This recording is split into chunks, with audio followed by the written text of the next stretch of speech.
Ley 28, 1998, de 13 de julio, de venta a plazos de bienes muebles. Juan Carlos y Rey de España. A todos los que la presente vieren y entendieren. Sabed que las Cortes Generales han aprobado y yo vengo en sancionar la siguiente ley. Exposición de motivos. La Ley 50, 1965, de 17 de julio, sobre venta a plazos de bienes muebles, constituyó dentro de nuestro ordenamiento un precedente fundamental en la legislación protectora de los consumidores, sin excluir al adquirente de bienes de equipo que se integran en procesos productivos. A través del sistema de aplazamiento de pago y de préstamos destinados a facilitar la adquisición de los bienes, se pretendió regular una serie de operaciones que hiciesen posible el acceso a los mismos concediendo unas importantes garantías al vendedor. Es característico de la moderna legislación, y muy en especial de la que responde a la incorporación al derecho interno de las directivas dictadas en el ámbito de la Unión Europea, el incremento de la protección que se dispensa al consumidor de todo tipo de bienes y servicios. Precisamente, la presente ley se dicta por imperativo de la Ley 7, 1995, de 23 de marzo, de crédito al consumo, cuyo objeto fue incorporar al derecho español la directiva del Consejo de las Comunidades Europeas 87-102-CE, de 22 de diciembre de 1986, relativa a la aproximación de las disposiciones legales, reglamentarias y administrativas de los Estados miembros en materia de crédito al consumo, y su posterior modificación por la Directiva 90-88-CE, de 22 de febrero de 1990. De este modo, en la citada Ley de Crédito al Consumo se protege al consumidor a quien se concede un crédito para satisfacer necesidades personales mediante disposiciones que obligan al concedente a informar, en los términos legalmente previstos, acerca de las características y condiciones del crédito, y a mantener su oferta durante un plazo determinado. Asimismo, permite al consumidor, previo cumplimiento de los requisitos exigidos en el artículo 15 de la Ley 7, 1995, de 23 de marzo, de crédito al consumo, oponer excepciones derivadas del contrato frente al empresario con el que hubiere contratado y frente a aquel o aquellos con los que de algún modo estuviera vinculado por la concesión del crédito y prohíbe exigir pago alguno al consumidor para el caso de que no se obtenga el crédito de financiación previsto. Otras disposiciones que, en definitiva, redundan en beneficio del consumidor son la definición de conceptos como coste total del crédito y tasa anual equivalente, información sobre los anticipos en descubiertos y límite del interés aplicable a los créditos concedidos en forma de descubiertos en cuentas corrientes. La necesidad de modificar la Ley 50, 1965 viene determinada por la coincidencia parcial o superposición de su ámbito de aplicación con la Ley de Crédito al Consumo que, en su artículo 1, se refiere a la concesión de un crédito bajo la forma de pago aplazado, préstamo. Esta superposición dio lugar a que la Ley de Crédito al Consumo tuviera en cuenta el texto que es hoy objeto de refier. Tanto es así que la disposición final tercera de esta, a cuyo mandato da cumplimiento la presente ley, concede al Gobierno un plazo de 6 meses para presentar a las Cortes Generales un proyecto de ley de modificación de la Ley 50, 1965, sobre la regulación de la venta a plazos de bienes muebles.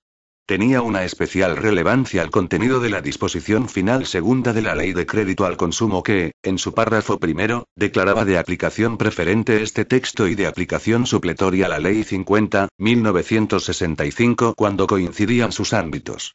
Asimismo, el párrafo segundo declaraba de aplicación necesaria a todos los contratos sujetos a la Ley 50, 1965 determinados preceptos de la de crédito al consumo.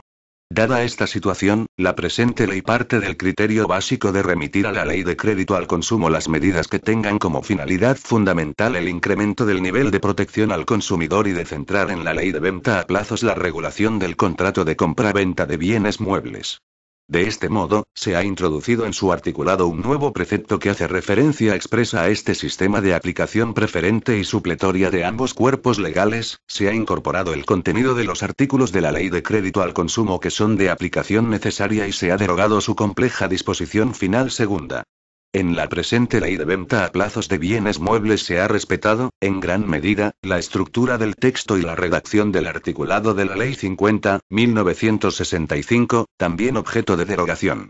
En cuanto a las modificaciones operadas por este texto, se advierte en primer lugar una reducción del número de preceptos que lo componen, toda vez que, como ya se ha apuntado, queda deferida a otros la defensa del consumidor y desaparecen artículos que en la actualidad quedaban absolutamente vacíos de contenido, tanto por la actual configuración administrativa como por la práctica económica de las ventas aplazadas con nuevos medios de pago.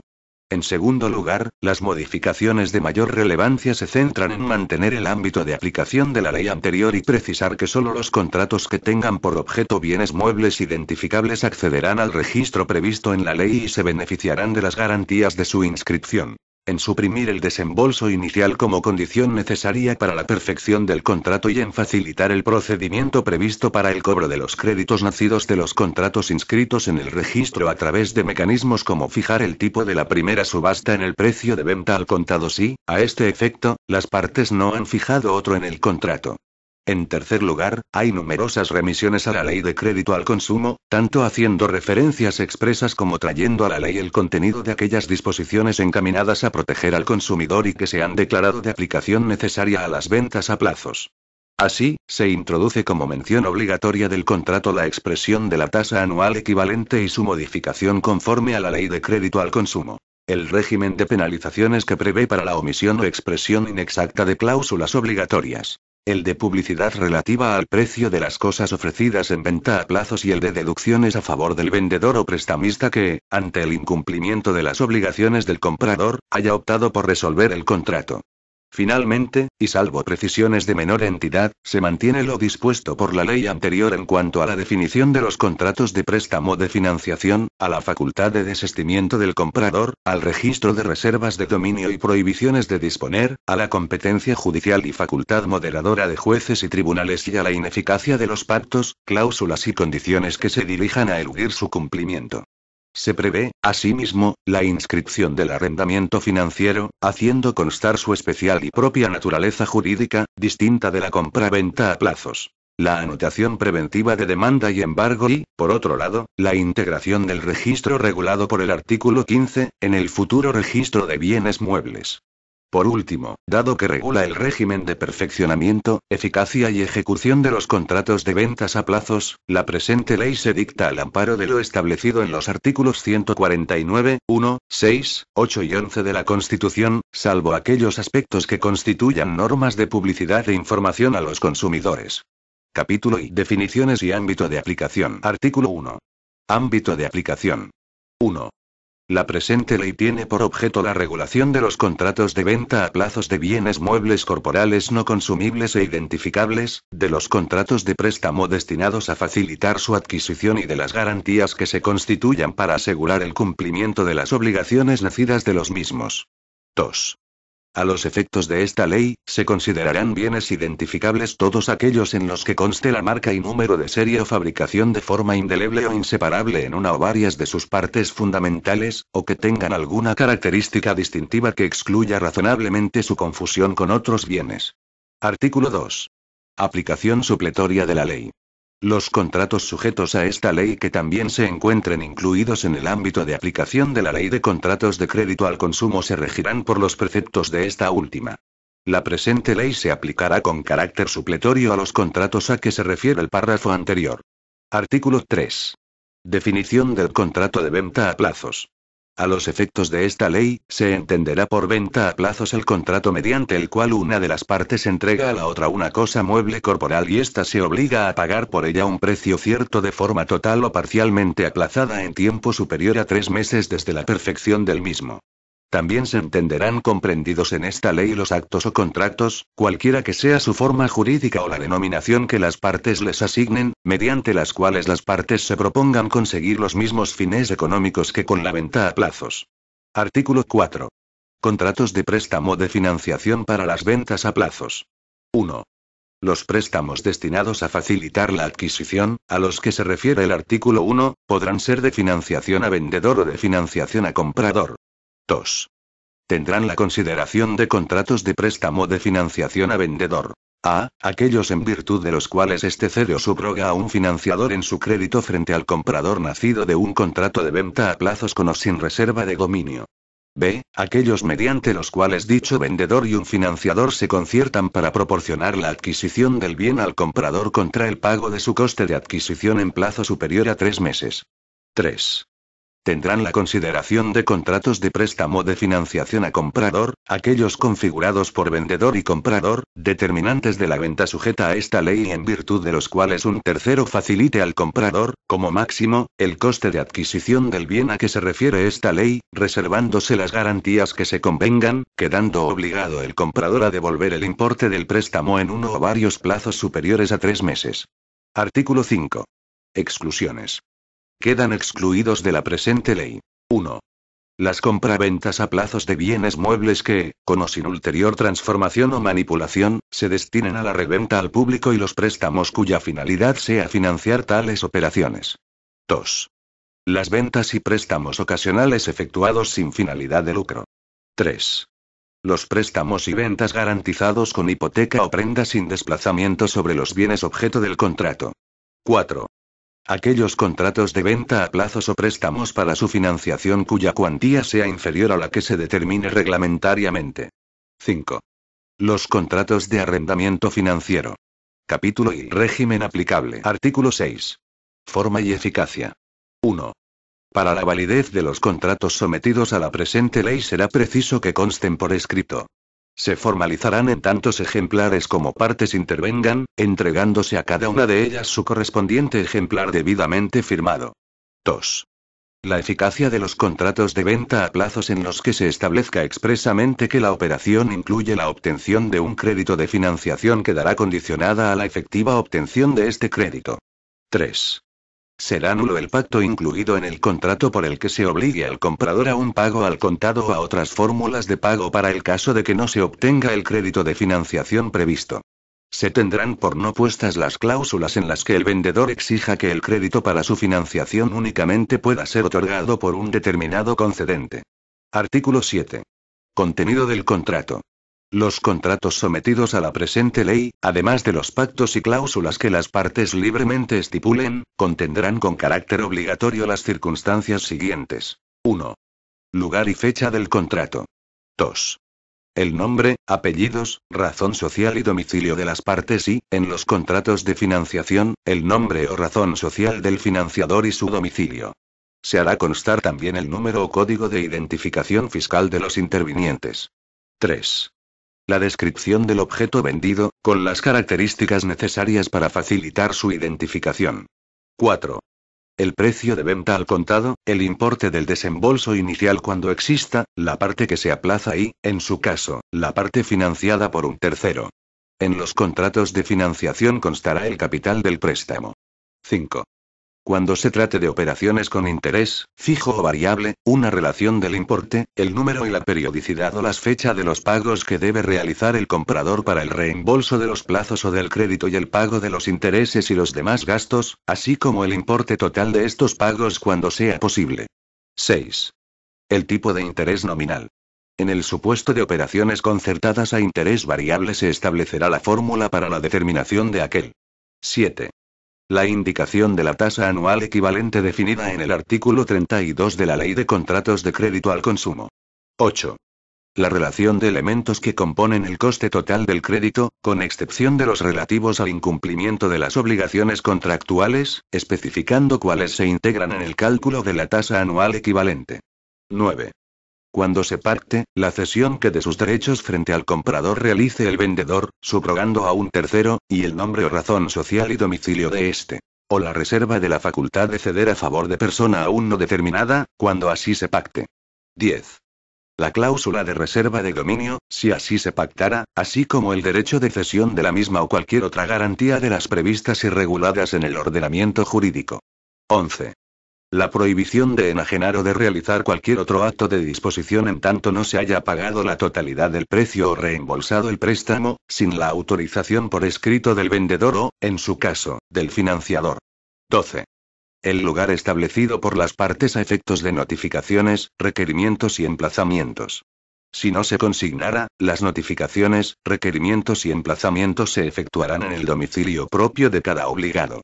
También se hará constar un domicilio donde se verificará el pago. 13. La tasación del bien para que sirva de tipo, en su caso, a la subasta.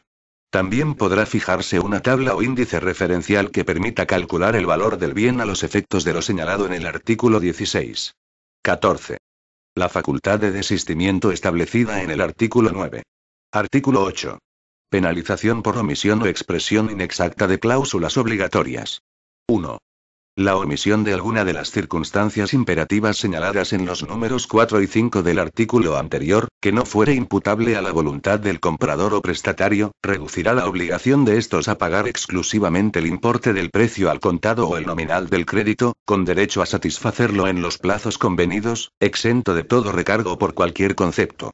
En el caso de omisión o inexactitud de los plazos, dicho pago no podrá ser exigido al comprador antes de la finalización del contrato. 2.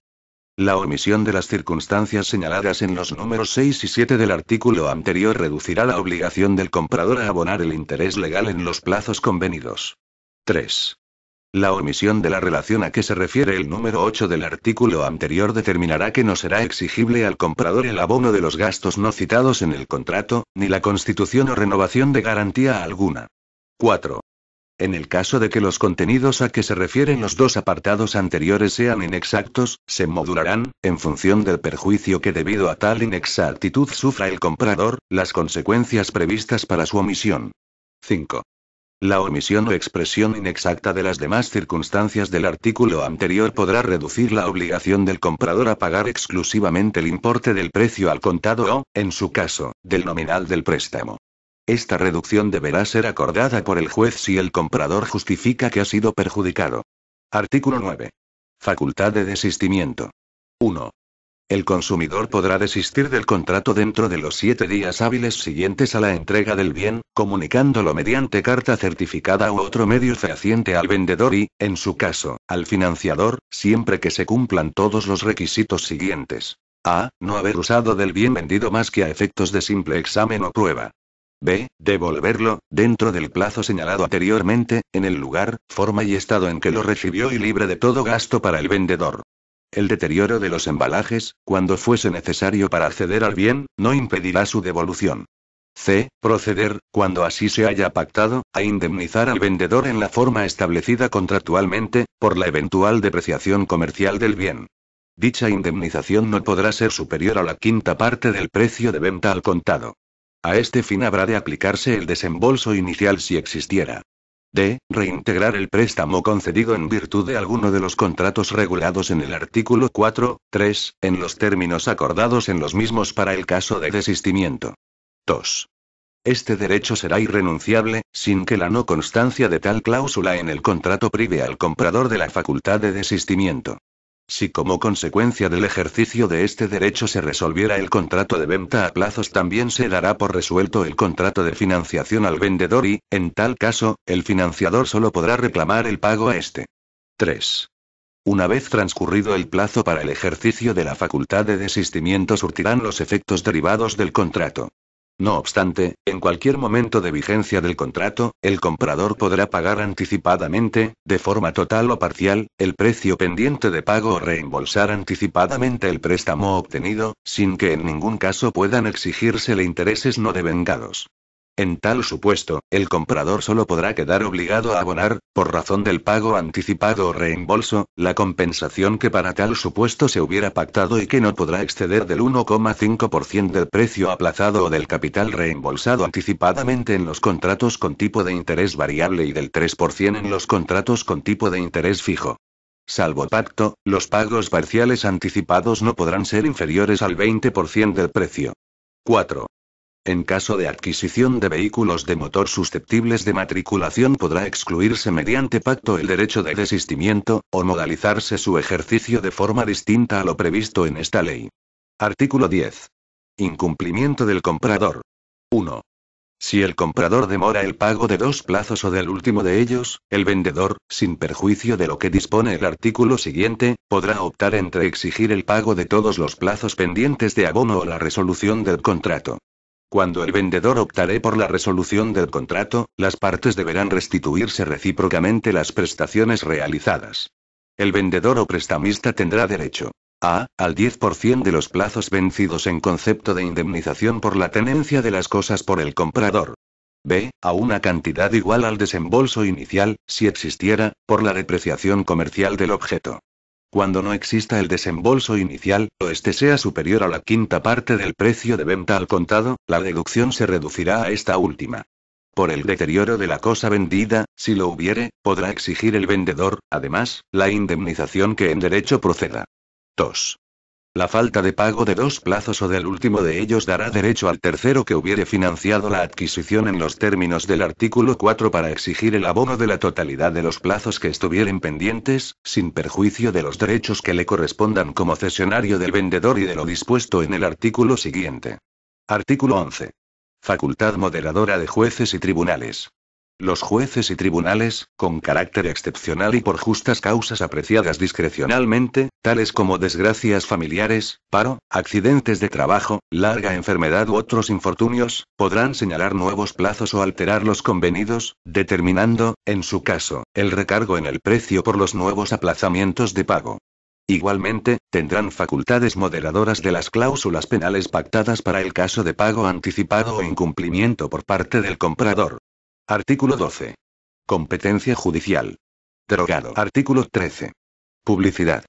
La publicidad relativa al precio de los bienes ofrecidos en venta a plazos deberá expresar el precio de adquisición al contado y el precio total a plazos.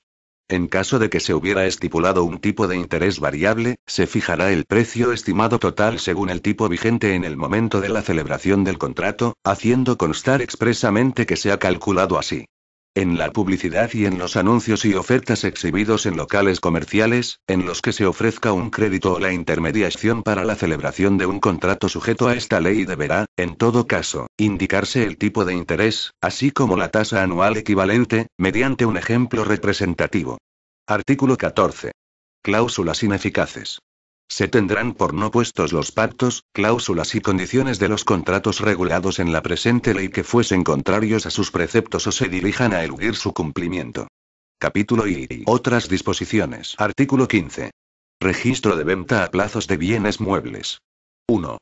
Para que sean oponibles frente a terceros las reservas de dominio o las prohibiciones de disponer que se inserten en los contratos sujetos a la presente ley, será necesaria su inscripción en el registro a que se refiere el párrafo siguiente.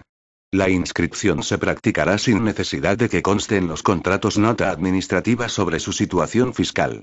El registro de venta a plazos de bienes muebles se llevará por los registradores de la propiedad y mercantiles y se sujetará a las normas que dicte el Ministerio de Justicia. 2. A todos los efectos legales se presumirá que los derechos inscritos en el registro existen y pertenecen a su titular en la forma determinada por el asiento respectivo. Igualmente se presumirá, salvo prueba en contrario, que los contratos inscritos son válidos. Como consecuencia de lo dispuesto anteriormente, no podrá ejercitarse ninguna acción contradictoria del dominio de bienes muebles o de derechos inscritos a nombre de persona o entidad determinada sin que, previamente, o a la vez, se entable demanda de nulidad o cancelación de la inscripción correspondiente. Si la demanda contradictoria del dominio inscrito va dirigida contra el titular registral, se entenderá implícita la demanda aludida en el inciso anterior. 3. En caso de embargo preventivo o ejecución forzosa respecto de bienes muebles se sobreseerá todo procedimiento de apremio respecto de dichos bienes o sus productos o rentas tan pronto como conste en autos, por certificación del registrador, que sobre los bienes en cuestión constan inscritos derechos en favor de persona distinta de aquella contra la cual se decretó el embargo o se sigue el procedimiento, a no ser que se hubiese dirigido contra ella la acción en concepto de heredera de quien aparezca como dueño en el registro. Al acreedor ejecutante le quedará reservada su acción para perseguir en el mismo juicio otros bienes del deudor y para ventilar en el juicio correspondiente el derecho que creyere asistirle en cuanto a los bienes respecto de los cuales se suspenda el procedimiento. El que remate bienes sujetos a prohibición de disponer inscrita en el registro en los términos de esta ley los adquirirá con subsistencia de la obligación de pago garantizada con dicha prohibición, de la que responderá solidariamente con el primitivo deudor hasta su vencimiento. Artículo 16. Incumplimiento del deudor. 1. El acreedor podrá recabar el cumplimiento de las obligaciones derivadas de los contratos regulados por la presente ley mediante el ejercicio de las acciones que correspondan en procesos de declaración ordinarios, en el proceso monitorio o en el proceso de ejecución, conforme a la ley de enjuiciamiento civil. únicamente constituirán título suficiente para fundar la acción ejecutiva sobre el patrimonio del deudor. Los contratos de venta a plazos de bienes muebles que consten en alguno de los documentos a que se refieren los números 4 y 5 del apartado segundo del artículo 517 de la Ley de Enjuiciamiento Civil. 2. En caso de incumplimiento de un contrato inscrito en el registro de venta a plazos de bienes muebles y formalizado en el modelo oficial establecido al efecto, el acreedor podrá dirigirse directa y exclusivamente contra los bienes adquiridos a plazos, con arreglo al siguiente procedimiento.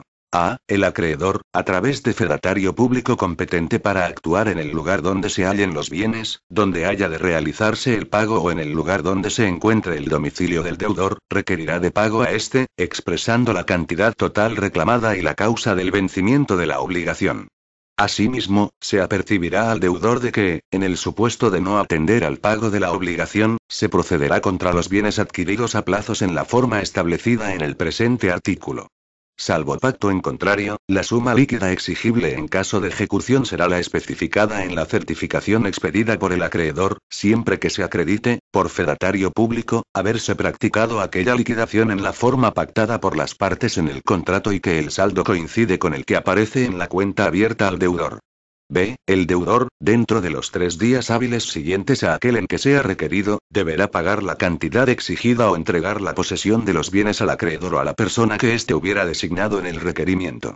C. Si el deudor no pagase, pero voluntariamente hiciera entrega de los bienes adquiridos a plazos, se procederá a su enajenación en pública subasta, con intervención de notario o corredor de comercio colegiado, según sus respectivas competencias. En la subasta se seguirán, en cuanto fuesen de aplicación, las reglas establecidas en el artículo 1872 del Código Civil y disposiciones complementarias, así como las normas reguladoras de la actividad profesional de notarios y corredores de comercio. En la primera subasta servirá como tipo el valor fijado a tal efecto por las partes en el contrato. No obstante lo dispuesto en los párrafos anteriores, el acreedor podrá optar por la adjudicación de los bienes para pago de la deuda sin necesidad de acudir a la pública subasta. En tal caso, será de aplicación lo dispuesto en la letra E, de este apartado. D. Cuando el deudor no pagaré la cantidad exigida ni entregaré los bienes para la enajenación en pública subasta a que se refiere la letra anterior, el acreedor podrá reclamar del tribunal competente la tutela sumaria de su derecho, mediante el ejercicio de las acciones previstas en los números 10 y 11 del apartado primero del artículo 250 de la Ley de Enjuiciamiento Civil.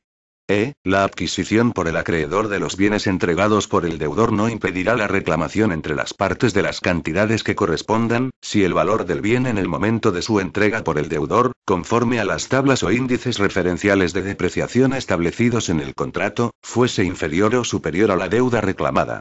En caso de no haberse pactado un procedimiento para el cálculo de la depreciación del bien, el acreedor deberá acreditarla en el correspondiente proceso declarativo.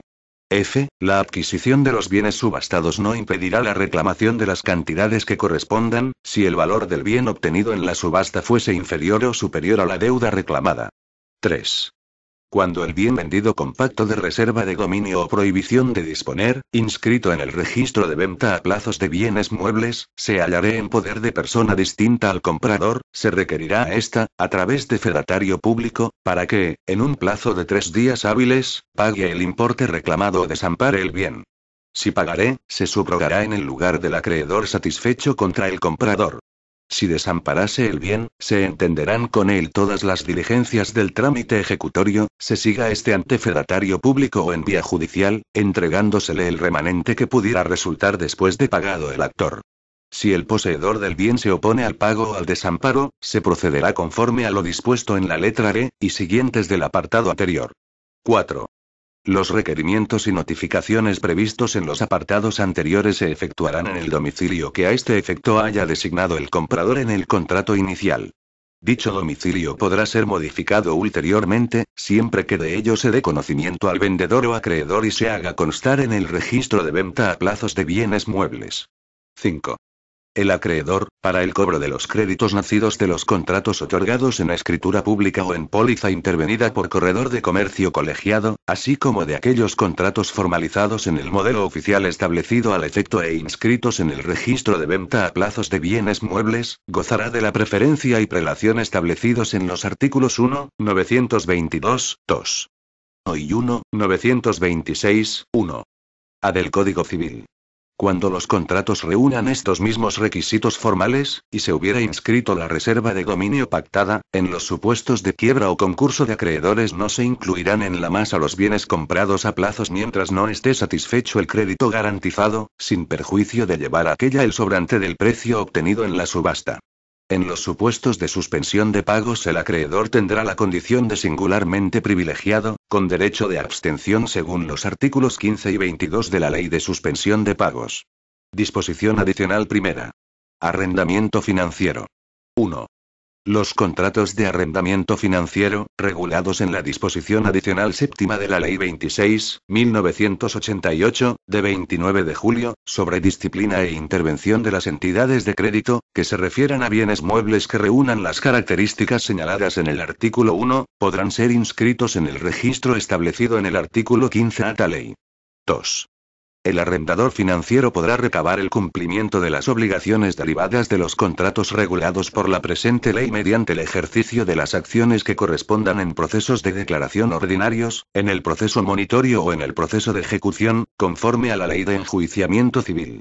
Únicamente constituirán título suficiente para fundar la acción ejecutiva sobre el patrimonio del deudor los contratos de arrendamiento financiero que consten en alguno de los documentos a que se refieren los números 4 y 5 del apartado segundo del artículo 517 de la Ley de Enjuiciamiento Civil. 3. En caso de incumplimiento de un contrato de arrendamiento financiero que conste en alguno de los documentos a que se refieren los números 4 y 5 del apartado segundo del artículo 517 de la Ley de Enjuiciamiento Civil o que se haya inscrito en el registro de venta a plazos de bienes muebles y formalizado en el modelo oficial establecido al efecto, el arrendador podrá pretender la recuperación del bien conforme a las siguientes reglas. A. El arrendador, a través de fedatario público competente para actuar en el lugar donde se hallen los bienes, donde haya de realizarse el pago o en el lugar donde se encuentre el domicilio del deudor, requerirá de pago al arrendatario financiero, expresando la cantidad total reclamada y la causa del vencimiento de la obligación. Asimismo, se apercibirá al arrendatario de que, en el supuesto de no atender el pago de la obligación, se procederá a la recuperación de los bienes en la forma establecida en la presente disposición. B. El arrendatario, dentro de los 3 días hábiles siguientes a aquel en que sea requerido, deberá pagar la cantidad exigida o entregar la posesión de los bienes al arrendador financiero o a la persona que éste hubiera designado en el requerimiento. C. Cuando el deudor no pagaré la cantidad exigida ni entregaré los bienes al arrendador financiero, éste podrá reclamar del tribunal competente la inmediata recuperación de los bienes cedidos en arrendamiento financiero, mediante el ejercicio de las acciones previstas en el número 11 del apartado primero del artículo 250 de la Ley de Enjuiciamiento Civil. D. El juez ordenará la inmediata entrega del bien al arrendador financiero en el lugar indicado en el contrato. Todo ello, sin perjuicio del derecho de las partes a plantear otras pretensiones relativas al contrato de arrendamiento financiero en el proceso declarativo que corresponda. La interposición de recurso contra la resolución judicial no suspenderá, en ningún caso, la recuperación y entrega del bien. 4. Los requerimientos y notificaciones, prevenidos en los apartados anteriores, se efectuarán en el domicilio del arrendatario financiero fijado en el contrato inicial. Dicho domicilio podrá ser modificado ulteriormente siempre que de ello se dé conocimiento al arrendador y se haga constar en el registro de venta a plazos de bienes muebles. 5. El arrendador financiero tendrá el derecho de abstención del convenio de acreedores, regulado en el artículo 22 de la Ley de Suspensión de Pagos, pudiendo ejercitar los derechos reconocidos en la ley de forma separada. En los supuestos de quiebra o concurso de acreedores, los bienes cedidos en arrendamiento financiero no se incluirán en la masa, debiéndose poner a disposición del arrendador financiero, previo reconocimiento judicial, de su derecho. Lo dispuesto en los párrafos precedentes se entenderá, sin perjuicio del derecho del arrendador financiero, al cobro de las cuotas adeudadas en la fecha de la declaración del estado legal de suspensión de pagos, quiebra, concurso de acreedores y quita y espera del arrendamiento financiero, en la forma prevista en la ley para dichos supuestos. 6. Los contratos de arrendamiento financiero se inscribirán en una sección especial del registro de venta a plazos de bienes muebles. 7. Lo previsto en los apartados 2, 3, 4 y 5 será de aplicación a los contratos de arrendamiento de bienes muebles. Disposición adicional segunda. Anotación preventiva de demanda y embargo. Cuando el mandamiento judicial ordene la práctica de una anotación preventiva de embargo, en su caso, de demanda de propiedad, de un bien mueble no inscrito, el acreedor o demandante podrá solicitar del juez, en el mismo procedimiento, que requiera del deudor o demandado la inscripción previa y el depósito o secuestro judicial del bien, bajo advertencia de que, en otro caso, dicha anotación abrirá folio en el registro de venta a plazos de bienes muebles para asegurar la ejecución de la resolución judicial.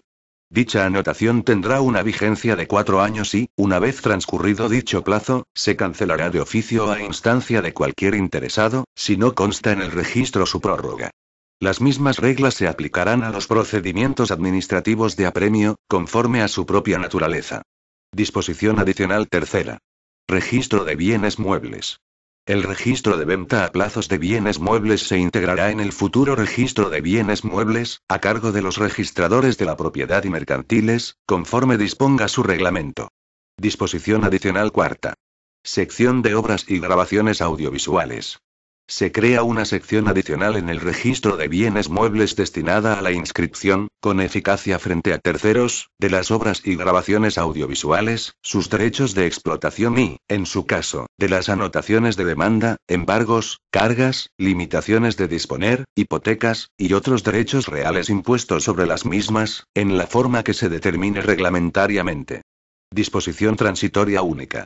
Los contratos de venta a plazos de bienes muebles, nacidos al amparo de la Ley 50.1965, de 17 de julio, se regirán por sus disposiciones.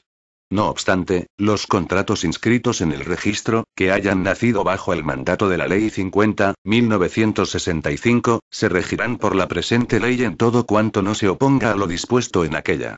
A los efectos de la aplicación a estos contratos del procedimiento previsto en el artículo 16.2 de esta ley, servirá de tipo de la primera subasta el precio de venta al contado según conste estipulado en los mismos. Disposición derogatoria única. 1. Se deroga a la Ley 50.1965, de 17 de julio, sobre venta a plazos de bienes muebles. 2. Se deroga a la disposición final segunda de la Ley 7.1995, de 23 de marzo, de crédito al consumo. 3.